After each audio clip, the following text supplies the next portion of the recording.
A woman with cancer hid her illness to work and support her daughter. In a quiet town, lit only by the stars, Diana, a 35-year-old woman, faced a mix of grief and struggle. Widowed just over a year ago, she was now dealing with an invisible adversary, a recent cancer diagnosis. Despite the chaos surrounding her life, Diana tried to maintain a facade of normalcy to protect her daughter Paige, an 8-year-old girl with curious eyes and a smile that reminded her of her late father. Diana's house was modest, but full of love. Every corner reflected the life she and her husband had dreamed of for their family. Now, photographs and memories were both echoes of happiness and reminders of the grim reality she faced alone. She worked hard to keep routines so Paige could have as normal a childhood as possible, away from the shadows of illness. "Come on, honey, or we'll be late," Diana would say every morning as she combed her daughter's brown hair and filled her lunchbox with healthy snacks and notes of encouragement. While Paige was at school, Diana had to face her own battles.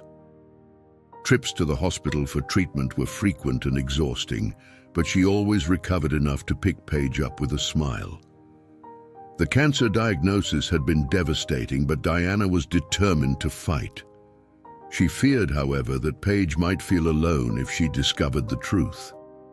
"I won't let this affect Paige. She needs me," she thought to herself as she kept her illness a secret. Diana was slowly adapting to the new reality of her life after her husband's passing. She found some comfort in the routine work at a local office, a place that demanded her attention but didn't take much emotionally, allowing her to conserve her energy for Paige. However, as the cancer treatment began to take more of her time and energy, keeping up with work became increasingly difficult. On one particularly hard morning, after a sleepless night caused by anxiety and treatment side effects, Diana arrived at work visibly shaken. Her colleagues, who noticed her growing paleness and fatigue, whispered with concern, but no one knew exactly what was happening. Diana tried her best to keep her condition a secret, fearing that any sign of weakness might cost her the job. "Diana, are you okay? You look a little pale today," a colleague asked, offering her a cup of coffee. "I'm fine, just didn't sleep well. Nothing a good night's rest won't fix," Diana replied, forcing a smile as she accepted the coffee, her hand trembling slightly as she took the cup. The truth, however, was that Diana was far from fine. Each day was becoming a bigger challenge, and she knew she couldn't hide her condition forever. Her responsibilities at work began to suffer, with occasional errors in documents and delays in deadlines that had never happened in her professional routine. The tipping point came when a crucial report, which should have been sent to an important client, was found incomplete on her desk. Diana's supervisor, though initially sympathetic, confronted her about the oversight. "Diana, this isn't like you. Is there something you want to tell us? Something affecting your work?" he asked, trying to sound more concerned than irritated. "I apologize for the mistake. It won't happen again. I'm dealing with some personal issues, but I'll resolve them." "It won't affect my work," she replied, avoiding eye contact, her trembling voice betraying her emotional state. Despite her assurances, the supervisor was in a difficult position. The office depended on the precision and efficiency of its team, and any failure could have significant repercussions for the business. After a series of considerations and consultations with management, a painful decision was made. "Diana, I'm very sorry, but we need to talk about your position here. We understand you're going through a tough time, but the impact on your performance is something we can't ignore," he said, handing her a termination letter. Diana received the news with a mix of resignation and panic. Losing her job meant not only a loss of income, but also the loss of her health insurance, crucial for her ongoing treatment. The fear of not being able to support Paige and the rising cost of her treatment tormented her, and she knew she needed to quickly find a solution. As she walked home, the words of her termination echoed in her mind. She wondered how she would face Paige and explain that yet another part of their already fragile stability was crumbling. But despite the fear and uncertainty, a spark of resilience shone within her. Diana would not allow herself to collapse.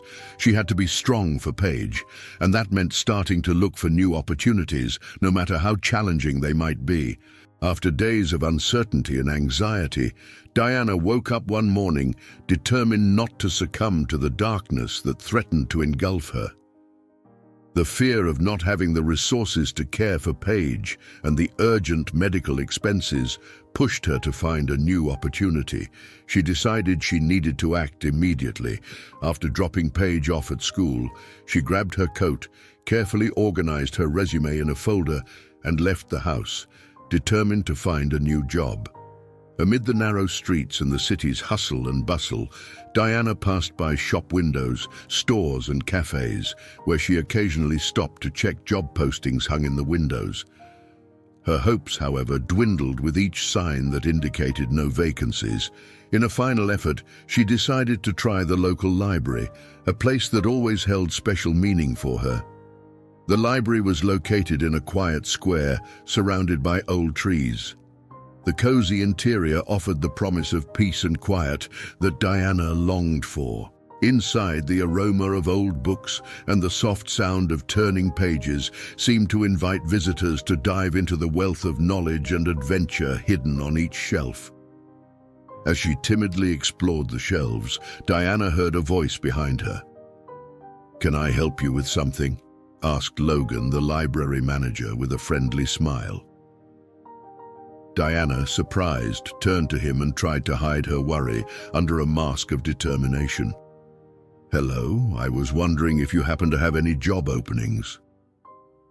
Logan studied her for a moment, noticing the carefully maintained folder under Diana's arm. "Do you have any experience with libraries or book organization?" "Not specifically with libraries, but I love books and am always organizing mine at home. I've also worked with files and documentation for several years," she replied, trying to contain her nervousness. Logan nodded approvingly. "Well, we're always in need of someone who can help with organizing the sections. We'd like to conduct an interview with you to better understand your skills. What do you think?" Relieved, Diana accepted the offer immediately. The interview took place that same afternoon, where she spoke about her passion for literature and her past professional experiences. Logan was impressed by her dedication and enthusiasm. He hired her to start as a temporary assistant, with the possibility of a permanent position if the work went well. In the following days, Diana began to adapt to the new environment. The shelves filled with books, the quiet visitors, and the peaceful aisles gave her a sense of normalcy.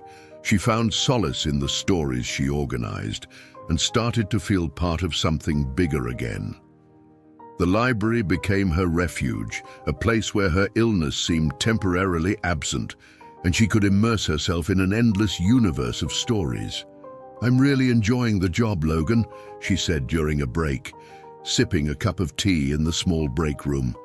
"Every book is a window into a different world, and I'm happy to help people find their next adventure."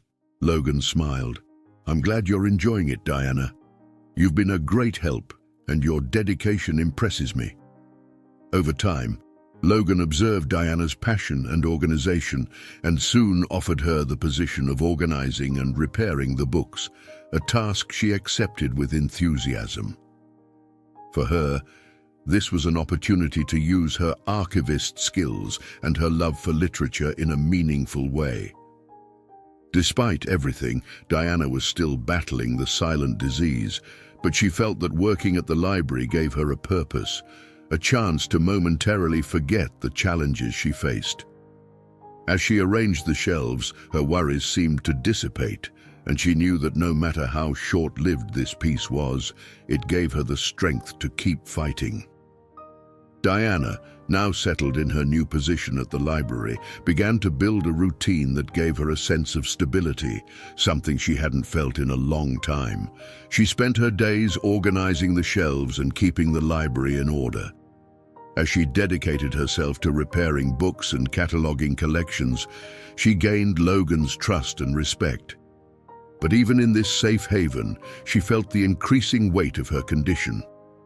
One day, while Diana was focused on the law section, cataloging new books for the students, a polite voice called out to her. "Excuse me, could you help me find a specific book? It's called Civil Law and Legal Practice," said Ryan, a young law student, with a hopeful smile.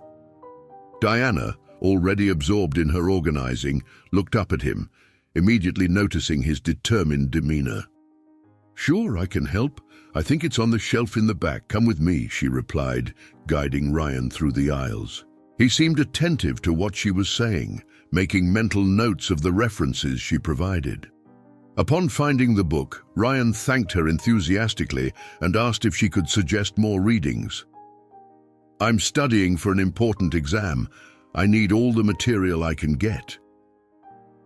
Diana offered a list of titles she believed Ryan would find useful, and this marked the beginning of a series of regular visits to the library. Every day he returned not just to borrow books, but also to chat with Diana. Initially, their conversations were strictly academic, but they soon expanded to cover a wide range of topics. "I'm really looking forward to finishing my course and starting work in the field. I want to do something meaningful," Ryan shared one day during a coffee break. Diana listened attentively, admiring Ryan's enthusiasm and passion for justice. "It sounds like you have a great path ahead of you, and I'm glad you're pursuing it." Over time, their relationship transformed from something purely professional into a genuine friendship. Ryan became a constant visitor, and Diana found joy in their conversations, which often became a bright spot in her increasingly difficult days. They began sharing impromptu lunches filled with discussions about dreams and aspirations. "Do you have any ambitions you've always wanted to achieve?" Ryan asked one day, curious about Diana's life. "I used to dream of opening a bookstore, a cozy place where everyone could find refuge in books. But life has a way of changing our plans," she replied with a soft smile. "You can still do it," Ryan said with conviction. "Your eyes light up when you talk about books. It would be a success." Ryan's words touched something deep within Diana, awakening old dreams she had set aside due to her circumstances. He became a pillar of support, someone who brought understanding, joy, and above all, hope, even without knowing the severity of Diana's illness. As the friendship between Diana and Ryan grew each day, the library became a space of comfort where they could share their experiences. The outside world, with its burdens and complications, seemed to dissolve among the shelves filled with books. However, Diana's health continued to deteriorate silently, and she struggled to hide the increasing effects of her disease.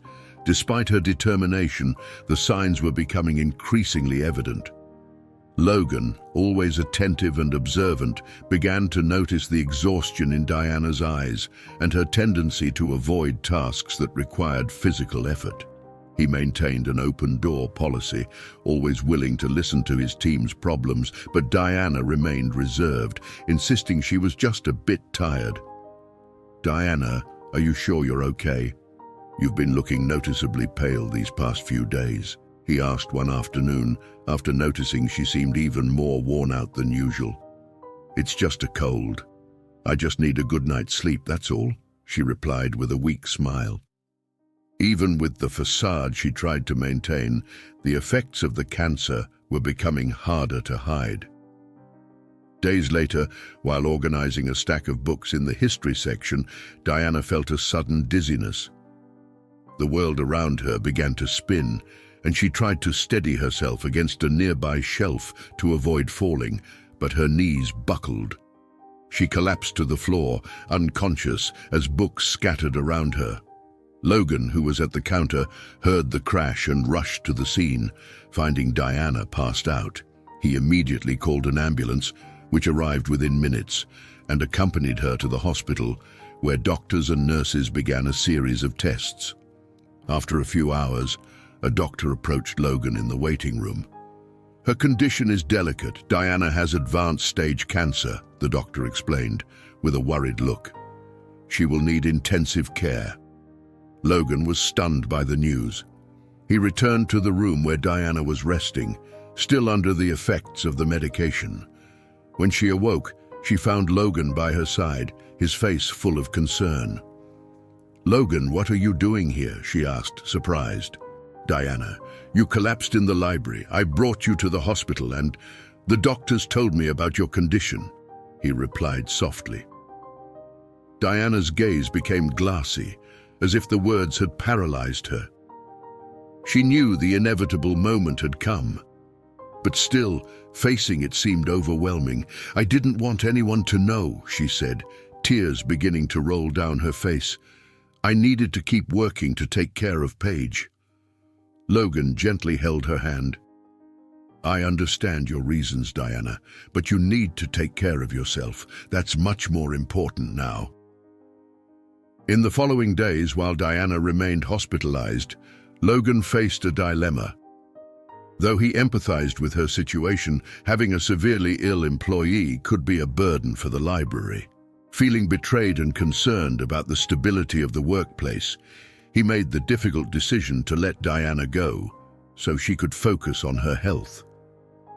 When the news reached Diana, she was devastated. Her last source of income was gone, and she feared she wouldn't be able to provide for Paige while battling the illness. However, Ryan's unwavering support, visiting Diana every day at the hospital, was crucial in helping her find strength. He insisted on being by her side every step of the way, assuring her that she was not alone. "I'll take care of you, Diana. You don't have to face this alone," Ryan said, holding her hand firmly. Despite the uncertain future, Ryan's promise gave Diana new hope. She knew that regardless of what happened, Paige would have someone to care for her. After the devastating news of her dismissal, Diana spent days struggling with overwhelming sadness. She saw the end of her job at the library, not just as a financial loss, but also as the collapse of the refuge that had helped her find hope. However, even in the face of this adversity, she found strength in Ryan's support. He was always by her side in the hospital, assuring her that they would face everything together. "Don't worry about Paige or money right now," he said, gently stroking Diana's hair. "Focus on your health and leave the rest to me." Ryan's generosity was a balm for Diana's anxieties. He helped her fill out insurance forms, organized donations, and even sought medical assistance to ensure she had the best possible care. As Diana underwent intensive treatments, he and Paige became a team, forming an unexpected partnership that gave both of them renewed purpose.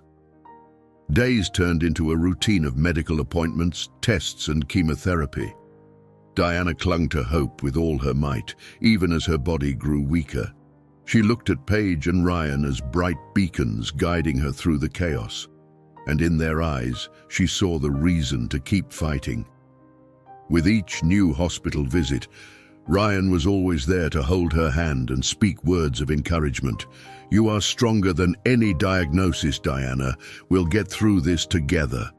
His presence turned even the darkest days into opportunities to find small victories, like getting through a treatment session without fainting or finding the strength to play with Paige. The three of them created their own routine, which, even though limited by the hospital, was filled with affection, laughter, and moments of bonding. During visits, Paige often lay beside her mother, reading together the storybooks they loved so much. However, time seemed to be running out. The progress of the disease was relentless, and despite the doctor's best efforts, the cancer showed signs of resistance to the treatments. Logan, who followed the situation from afar, sent messages of support. And even other colleagues from the library organized visits to bring a bit of joy and solidarity to Diana. Even knowing the future was uncertain, Ryan made a decision that would change their lives. He proposed to Diana, making a promise that reflected his unwavering commitment. "You are my heart, Diana, and I want you to know that I will always take care of you and Paige. Let me be officially part of your life." With tears of joy, she accepted, and they got married in an intimate ceremony at the hospital. Diana's smile that morning was a testament to her strength and resilience. Paige served as the maid of honor, proudly holding her mother's bouquet. The days that followed were filled with a love that only grew as Ryan and Diana cherished the time they had left together. Laughter mingled with tears, and every loving gesture from Ryan was a constant reminder of the commitment he had made. However, Diana's battle intensified, and despite all the treatments and care, she knew the end was near. In her final moments, she held Ryan's and Paige's hands, and with a soft and serene voice, she asked them both to be strong. "I know you will find happiness together. Ryan, thank you for giving me the happiest days of my life and for taking care of Paige as she deserves."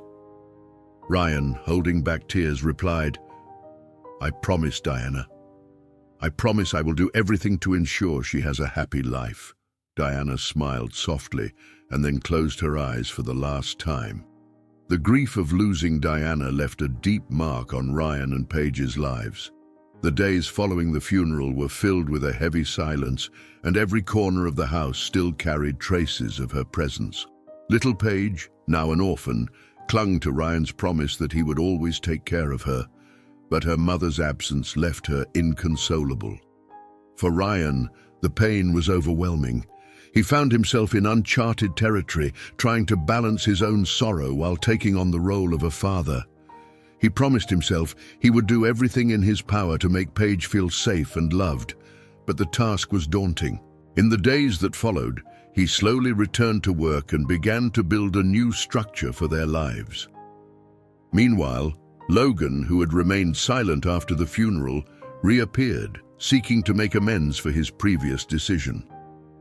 "Ryan, I am deeply sorry for the loss of Diana," Logan said, meeting him at a cafe. "She was an extraordinary woman, and I deeply regret not understanding the extent of her struggle." Ryan listened to Logan's words calmly. "I think we all make mistakes, but you had good intentions. Diana never blamed you." Logan offered to help in any way he could, from taking care of Paige to finding ways to honor Diana's memory. He organized a small tribute at the library, where friends and colleagues gathered to celebrate her life, sharing stories and memories. Meanwhile, Ryan made sure to involve Paige in activities that reminded her of her mother, such as reading together the books Diana loved, or cooking dishes she used to prepare. In a gesture of love, he redecorated Paige's room with vibrant colors and filled it with her favorite stories, creating a little sanctuary where she could find peace. "We'll keep your mum's memories alive, right?" Ryan would say to Paige, embracing her tenderly. As time passed, the daily routine became more manageable, and the bond between Ryan and Paige only grew stronger. They found comfort in each other, sharing laughter and small joys that helped ease the pain. Ryan, who had always dreamed of working in human rights, sought ways to use his skills to make a positive impact, believing that this would be the best way to honor Diana's memory. For Paige, these activities were a chance to grow, understand more about the community around her, and learn that there is always hope, even in the most difficult situations. She saw Ryan as a figure of trust, a mentor who guided her with love and patience. In the years following Diana's death, Ryan and Paige built a life together marked by resilience, love, and dedication to her memory. Ryan firmly took on his role as Paige's guardian, ensuring that she grew up with care and security. He prioritized her education and well-being, maintaining a home where emotional support and open conversations were always welcomed. Paige flourished, dedicating herself to her studies with a passion that reflected her mother's strength and spirit. She sought academic excellence, motivated by the desire to honor Diana's legacy and repay Ryan for all he had done for her. Upon graduating high school with brilliant grades, she was accepted into a prestigious university, where she decided to study education, aspiring to become an inspiring teacher for children, just as her mother had been for her. On their days off, Ryan and Paige kept the tradition of visiting the library that had once been Diana's sanctuary. Among the aisles and shelves filled with stories, they fondly remembered the conversations and moments they shared with her. Each visit was a way to reconnect with the past and reinforce the bonds that united them. The promise Ryan had made to Diana, to care for Paige as his own daughter, became a reality that he fulfilled daily with unconditional love. Paige grew up recognizing the importance of family, kindness, and generosity. She and Ryan built a home filled with laughter, intellectual debates, and happy memories, remembering that Diana's legacy lived on in every decision they made. If you enjoyed this story, don't forget to subscribe to the channel, give a like, and hit the notification bell so you won't miss any of our upcoming videos. See you in the next story.